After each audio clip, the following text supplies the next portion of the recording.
Governor Hochul has signed portions of the new state budget after weeks of negotiations and extensions for lawmakers to reach a compromise on issues affecting New Yorkers of all walks of life. One of the topics that required extra negotiation time was housing. Our Julio Cesar Garcia is here to delve into what was achieved. Julio, what can you tell us? At the $237 billion price tag for this budget, it came 3 weeks after the April 1st deadline, with the New York Times noting that this happened after an eclipse, an earthquake, and a cyber attack before the deal was reached. For Governor Kathy Hochul, addressing the state's housing shortage was the top priority after her more comprehensive plan last year failed to pass. The governor's office called the new budget a historic agreement to address New York's housing crisis by creating a new tax incentive for affordable housing, extending the so-called 421A tax abatement for projects already in the pipeline, making it easier to convert unused office space or underused office space into affordable housing, and eliminating outdated floor area ratio density caps in the city. This is something that Manhattan Borough President Mark Levine had been calling for, and we caught up with him and got his take. There were some wins for housing in this budget.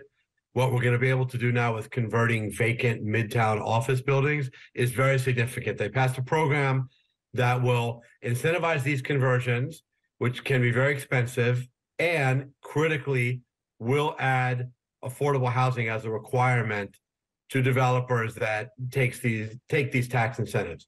So that's very good news. Probably 3/4 of tenants in the city will have some measure of rent protection.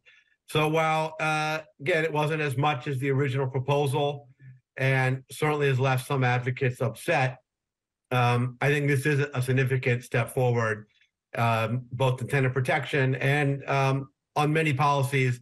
The goal is to create more housing because we do have a supply shortage as well. And now, Stephanie, the housing deal drew criticism from both sides of the debate, including tenants who decry that the newly agreed upon protections are not strong enough for the current market.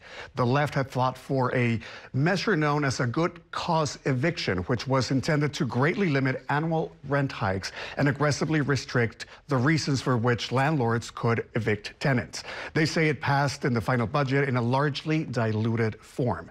Community Voices heard said $140 million for NYCHA and $75 million for public housing outside of New York City is not nearly enough. They pointed out that public housing needs about $4.5 billion statewide for capital repairs to preserve 40,000 housing units over the next 5 years. And they also say that $500 million for rent arrears for public housing residents is also a priority. Well, I'm sure the governor wants to point to the things that she is calling a success. What are some of those?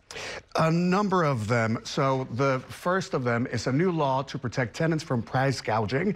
And this includes a requirement for landlords to justify any new increases above a certain threshold and to offer lease renewals in most cases, and the investment of $500 million to develop up to 15,000 new housing units on state-owned sites, plus additional protections from deed theft for homeowners.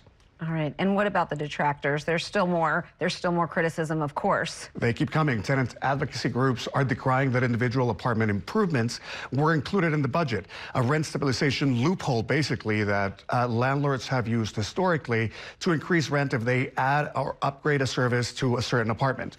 And the budget still raises the cap on rent increases that landlords can charge to recoup repair costs.